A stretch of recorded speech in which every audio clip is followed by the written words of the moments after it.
saying out loud. Ladies and gentlemen, welcome to today's episode. I see those crystal raindrops fall and the beauty of it all. I want to spend some time with you. I know those aren't the lyrics, but who really gives a shit? I'm trying to fuck, yeah. Just the two of us. We can make it if we try, just us two of us. You and I. Yo, probably unbeknownst to Will Smith at that time, him and his son, he's like, it's just going to be the two of us. Because your mom's fucking crazy, and your sister's writing letters to Tupac, and it's this whole fucking thing. Dude. Mind-boggling. Goddamn Nostradamus. Will Smith with his whole thing. Yo, you think Will Smith was just like, you know what? Fuck it. Let me act out. And he was like, this is how I'm going to get out of this relationship. I'm just going to do something so crazy, she has no choice to leave me. She'll move on to the next victim. You know how like a bear, you play dead? That's all Will Smith is doing with Jada.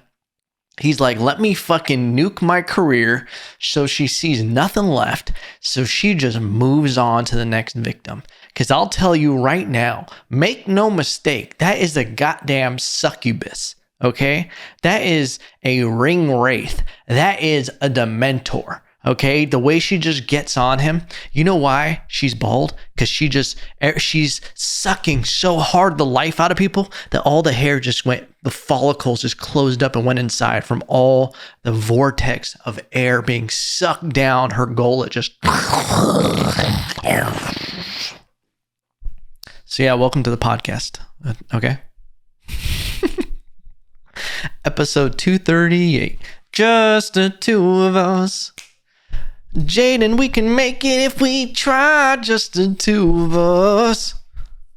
Let's do or die. Dude, and fucking Willow, little fucking weirdo. The only Willow I recognize in my life is fucking Willow. You guys remember that old movie? Willow. Like the original Lord of the Rings? Willow. That was the greatest shit ever. Shit fucked me up as a kid.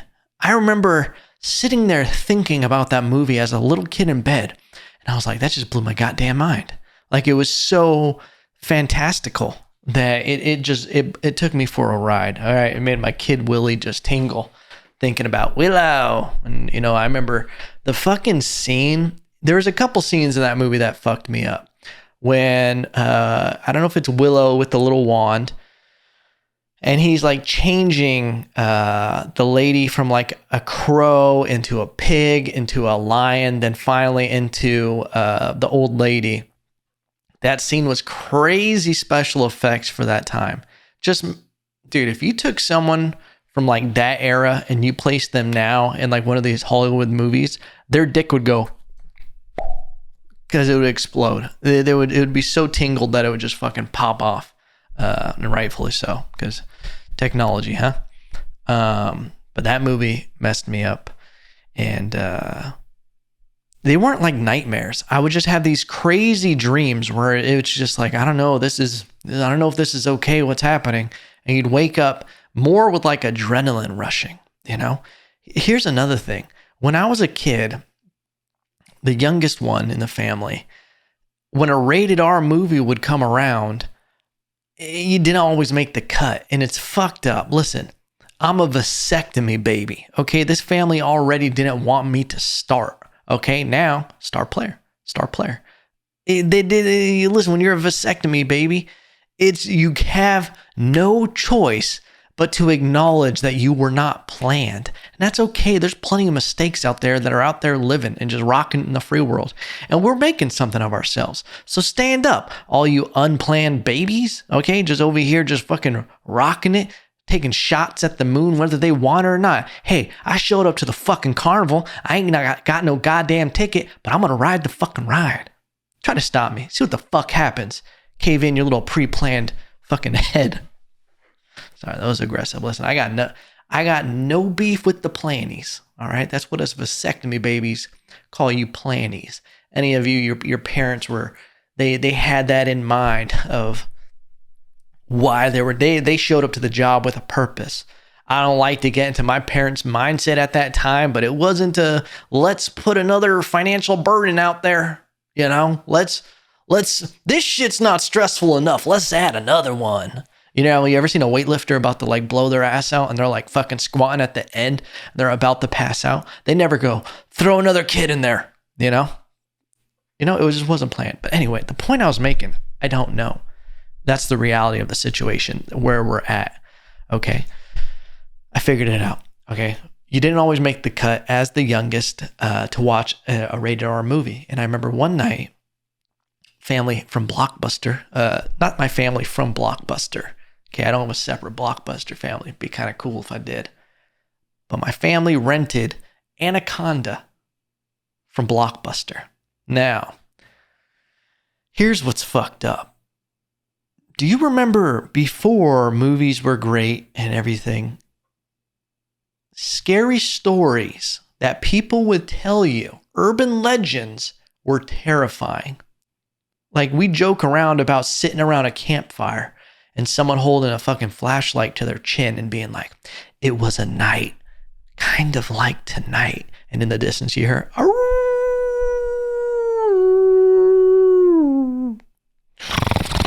just in the distance, and you're like, it was campers just like us.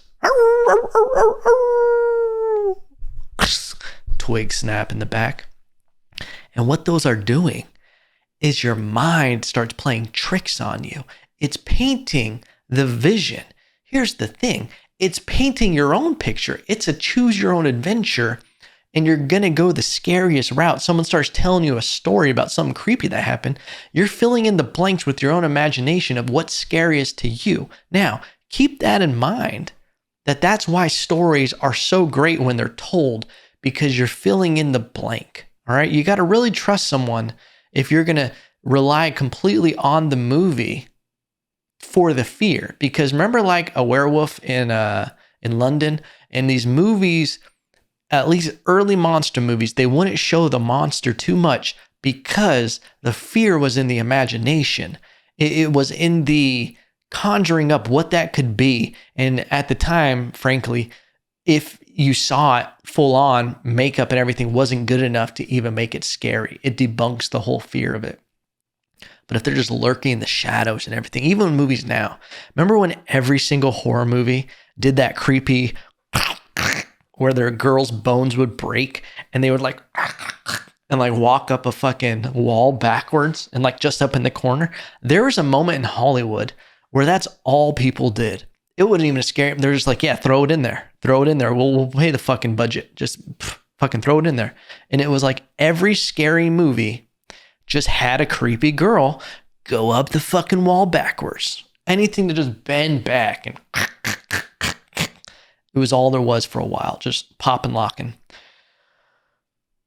But it was like the vagueness. And the point I'm making, if you're trying to shield your kid from being afraid of the movie Anaconda that was rated R, I don't know how old I was, but I was very young. I was old enough to know that Jennifer Lopez was hot as fuck, okay? And I was trying to see dead ass. And my parents were like, you can't watch the movie, okay? And the entire family is in. And here's what's also fucked up. They let me watch the first few minutes and they were like, no, we shouldn't do this. So many questions about my childhood, but that's what you guys decided to not let me do. They send me out into the hallway. They're like, you can hang out in the hallway. And I'm like, cool. Now I'm half Helen Kellering this movie because I'm sitting in the hallway listening to this. Do you know how scary that is for a kid to only hear the movie Anaconda and be hearing a panther be killed by it, hearing people die violently to this? And listen, your boy, I'm not a very gifted person, okay? I'm not talented in a lot of stuff, but what I am good at is using my goddamn imagination. It's fucking Willy Wonka and the chocolate Mickey Mouse factory up here, okay? I can just the magic dragon all over the place, all right? So what my little P Brain is doing at the time is having a Rain Man moment as a kid and just going into a seizure, imagining the most terrifying giant snake ripping through the jungle. It swims in the water, taking out parties of people. The goddamn Fellowship of the Ring with J-Lo and Deadass, just getting wrapped up in this snake. And I'm hearing it all happening and I'm imagining it. And since my brain's all juiced up with the imagination, I'm now imagining this thing. What if it slid through the hallway? Okay. And I become more terrified of this movie by not seeing it than if I actually saw it. Because if I would have seen it, I'd be like, that's a fake ass snake. That ain't no Snakey with a Y. Shout out to the last episode.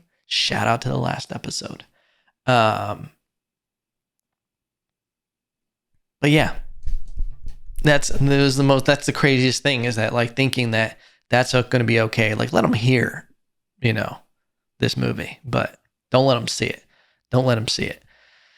But I listen, we mentioned monster movies. Those are some of my favorite movies. I love, if I'm being real with you guys, it's a guilty pleasure. I love a terrible movie. I do. If it has to do with vampires, I love it. So much so that I watched Morbius, okay? And I wasn't pleased with it. I wasn't pleased with Morbius because it could have been done so much better, all right? But anything with vampires, I love to see it. Anything with werewolves, I love to see it. Anything with mummies, okay? The original Mummy with Brendan Fraser, phenomenal movie. They fucking nailed it. And a movie that I watched again, and I went back and watched it because of reviews. It jumped in my head recently, and I said, oh yeah, I remember that movie. And then I went and I was like, maybe I'll watch it again soon.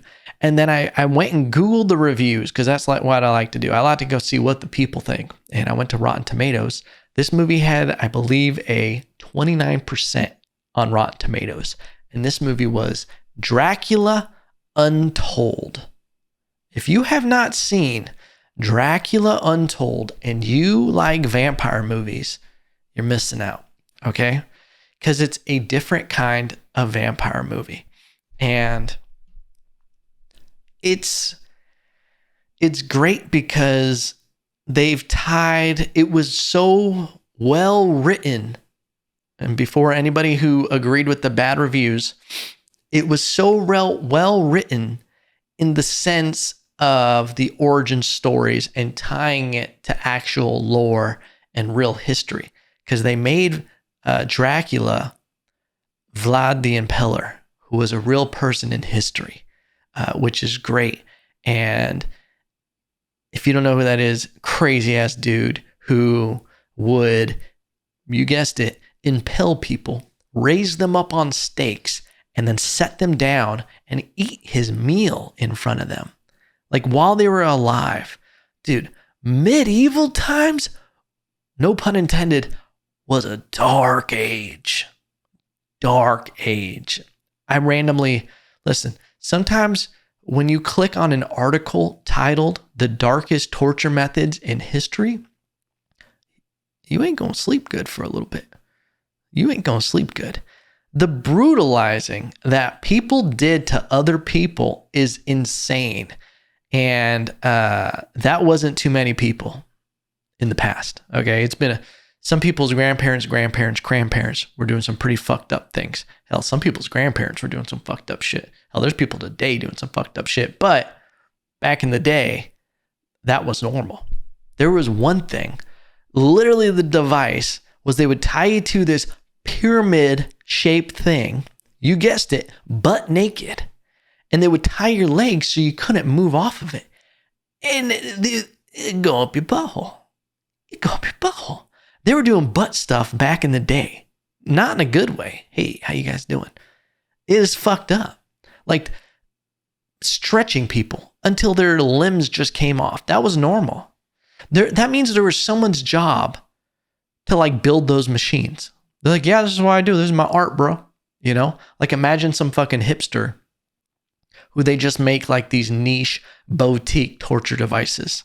and he's got a fucking beard and everything's just leather, and he has an ironic mustache with a little fucking wax, and it's just fucking turned up, and he's just, yeah, this is my art, but he's also not impressed with it being art. It's just kind of what he does, and he like grows his own coffee beans and everything, and during the day he just fucking makes torture devices, and it's like organic torture devices, like everything. This is wood that we source from the mountains, and this rope actually comes from a little boutique down the road called Sally's Sisters, and they sell crystals and everything, and they have like little business cards in the corner to like promote them since they're another small business. Listen, you guys get the picture that I'm painting. It was someone's job, and it seems like it's that kind of guy. Like, who sits there and it's just like, how can we fuck people up more today? Dark, ladies and gentlemen. Dracula Untold, phenomenal movie. It based on obviously the lore of Dracula. Wasn't the original vampire in this one, but it also gives a different reason for why Dracula became Dracula and why he did it.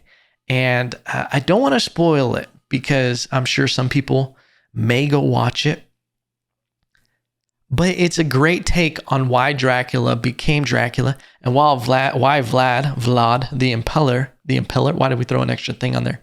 Impaler, was the way he was. He has this great quote because he didn't want to brutalize people, but he said, by being brutal and impaling one village, I could avoid doing it to 10. Because when they would see me, they would see a monster, and that would make them drop their weapons and run in fear, and he wouldn't have to attack them, which I was like, that's pretty profound.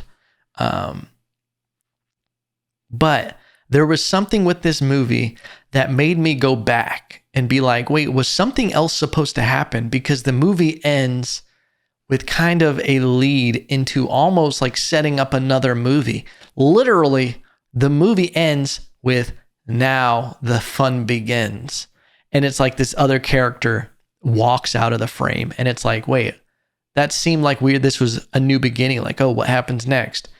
And I did some Googling, and they were unveiling at the time a monster universe called the Dark Universe, which to me makes my willy tingle left and right. Put on a little torture device. It ain't saying nothing. Okay? It would be amazing to have these really well done characters. And the actor in Dracula Untold, handsome fella. Also, great actor. And it was almost, let's see, Luke Evans. Seems like he should have more cultured name than that. Luke Evans. As an Evan. Evans is terrible. Can you imagine Evan Evans? Just the whitest kid ever. Just born out of sunscreen.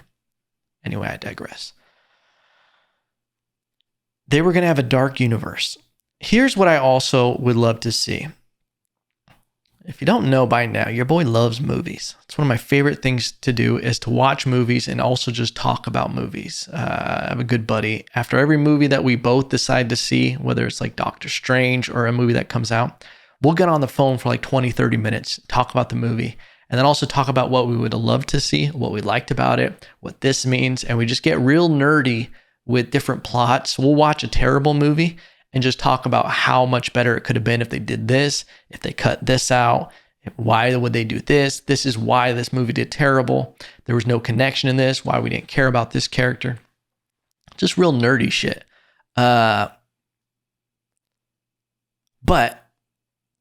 I would love to see, not only, I want a competition of filmmaking. I want to see, it can never happen because the whole model of filmmaking is fucked up in the sense of it's so, especially big studios that have the franchises, they're never going to risk this because they have to make so much money on these huge budget films. So that's why all these movies, these cookie cutters, they don't take a lot of risk because they're like, we need to get our budget back and make a profit. I would love to see a movie taken, like a Jurassic Park, any movie. Pick one that's like an iconic movie. I want to see like 5 or 6 directors do their take on that movie. How dope would that be to get a, what's his name? He's like one of the most profound horror, oh my God, I'm gonna have to Google it. Horror movie writers. Give me 1 second. I'm so sorry for this dead air. So fucking sorry. We're fucking this up. He looks like he belongs in a horror movie. Someone's yelling at me right now. I know it. Who is it? Who is it? Who is it? Who is it? Nope, it's not Guillermo del Toro. But I do love him a lot. Sam Raimi. He just did the new Doctor Strange, which I think is great. And this is honestly, it gives a reasoning behind what I'm saying. Sam Raimi just did the new Doctor Strange. And also with that, he does a lot of horror movie, like that genre of, and there were so many elements of that in Doctor Strange, which I thought was phenomenal to just kind of give it a completely new take. I would love to see Stephen King, like his version of Jurassic Park, done with a director like, I don't know, I wouldn't want to really see a Michael Bay Jurassic Park. No. Fuck, who did, so sorry. All right, cell phone just broke. We're panicking the mannequin. Let's see, ladies and gentlemen. I swear this is the last dead air we'll ever give you. Peter Jackson. Okay, and stay with me. Listen, you might not. I don't know. Peter Jackson got a lot of hate over The Hobbit. It wasn't his fault. Listen, The Lord of the Rings, probably my top trilogy. You want to know how much of a nerd your boy is? Watching the trilogy again right now, whenever I have free time, I'll just put on a little bit, the extended editions, and reading it on Kindle at the same exact time. It makes my willy tingle like nothing else. Okay. Just the building of worlds like that, the imagination that goes into that.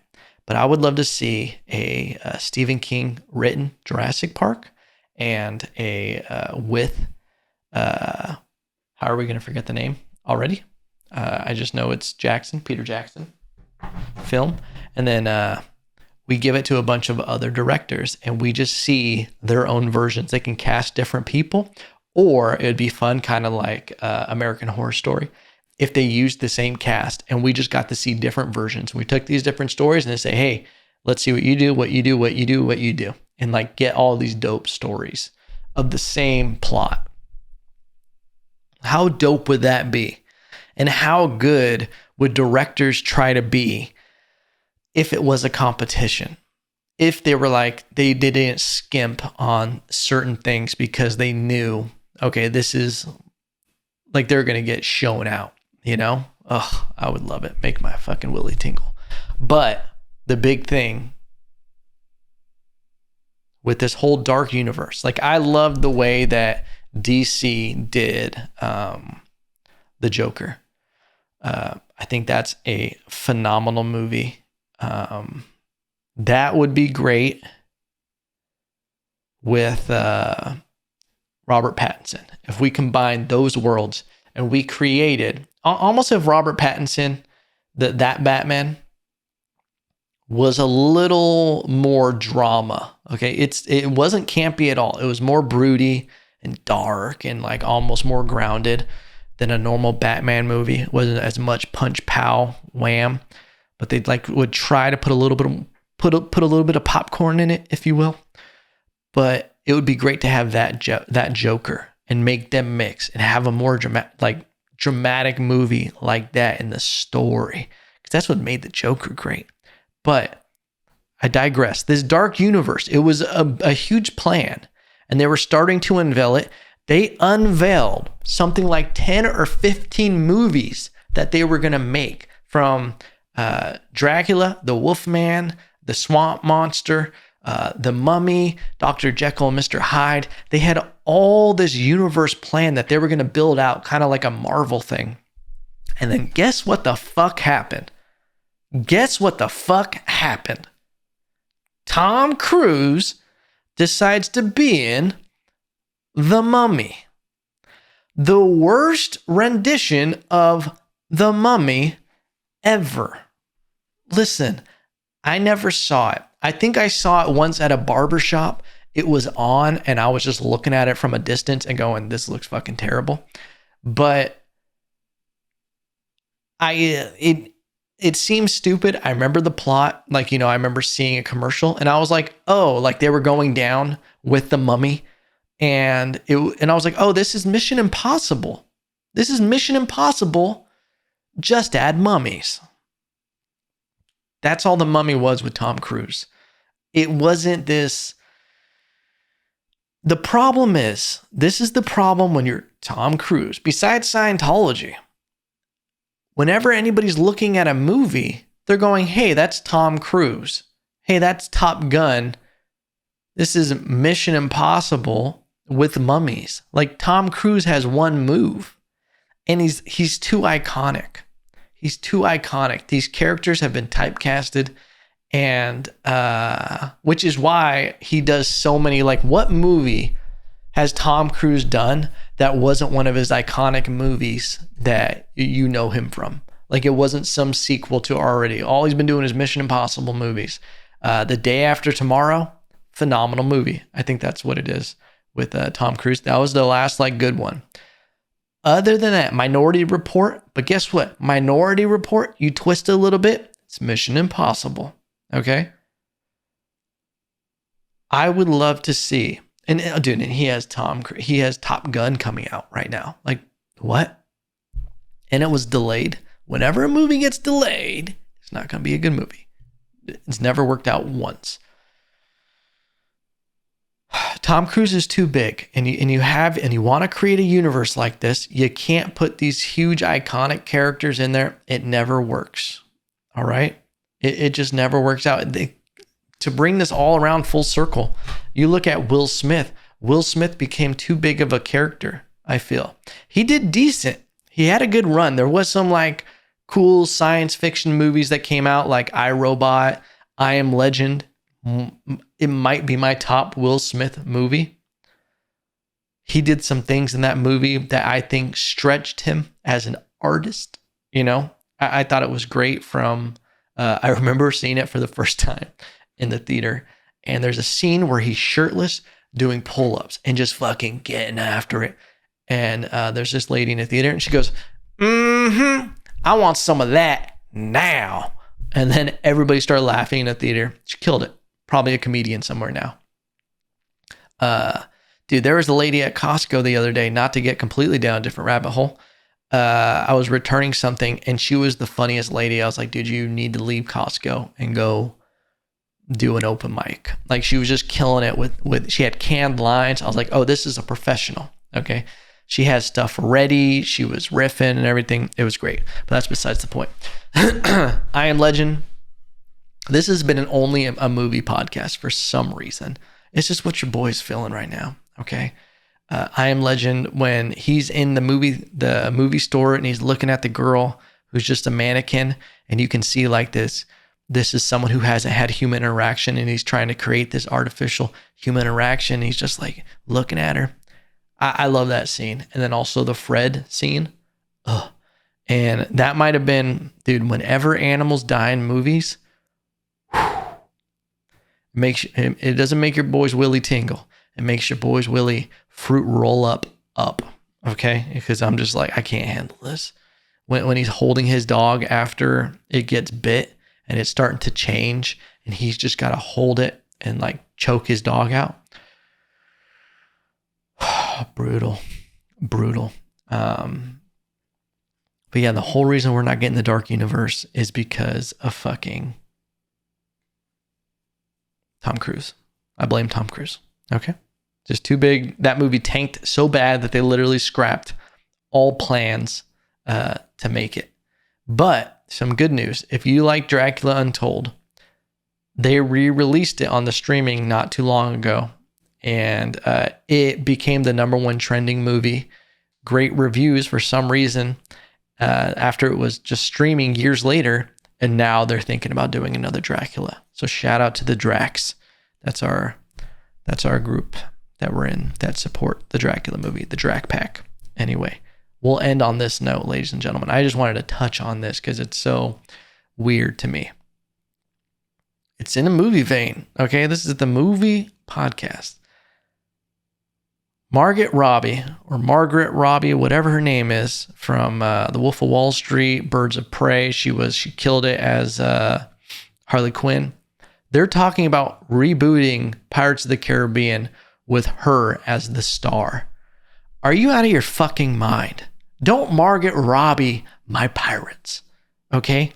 This will be the miss of a lifetime if Disney does not come out with a banger of a movie with Johnny Depp at the helm of Pirates of the Caribbean.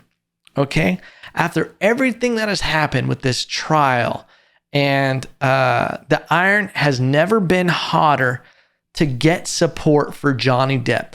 Disney cannot be that detached from reality that they think this is going to be good. Listen, either have Johnny Depp at the helm of this movie or don't have it at all. Don't have it at all. You're starting to piss me off, Disney. Okay? With this bullshit. Disney stay pissing me off. These celebrities, they do these Disney movies that they just apologize for everything. Piss me off. Aquaman was in Italy, just apologized for taking a picture in the Sistine Chapel. People reached out to him and were like, hey, you're not supposed to take photos in there. And then he posts a video. I'm so sorry for being so offensive. Listen, this podcast can bite me in the ass if I ever run into Jason Momoa. The man is ginormous. But I hate when celebrities apologize for shit like that. When you cave, you cower to the Colosseum. It's the weirdest world. And it sucks that is Hollywood. Because as a fan of movies, I want the best possible movies, but they're not really doing that. They're not looking to be like, they don't go into a movie of being like, how do we tell the greatest story we can possibly tell right now? They're going, how do we tell this story that we can monetize, check off all these virtue signaling boxes, and it's not problematic. Let's just get through this, and it's just, it's a weird thing that's happening. And that's why I think it must be insane to be an actor or an actress. I don't know. Are they both called actors? Anyway, they actors, is that something? But celebrities apologizing to like a 1% of 1% of people who are offended, like when you cater to that small demographic, it's the weirdest thing. And it makes you look weird. And it also must be stressful that these small groups of people can like sway you. Watch me like eat this podcast completely one day when I'm just like, hey, to everybody in the rat community, I had no idea I was being so offensive. I respect the rat communities. Fuck out of here. But ladies and gentlemen, we've gone on long enough on this episode. And I want to thank you guys. Thank you for listening to the podcast. I hope you agree with my movie choices. And if not, you can always slide in the DMs and tell me. Okay? Just don't get weird with it. All right? Thank you for listening. I love you guys. Like, comment, subscribe, leave a review on iTunes. It helps the podcast. Okay? And remember, no matter what, I still love you.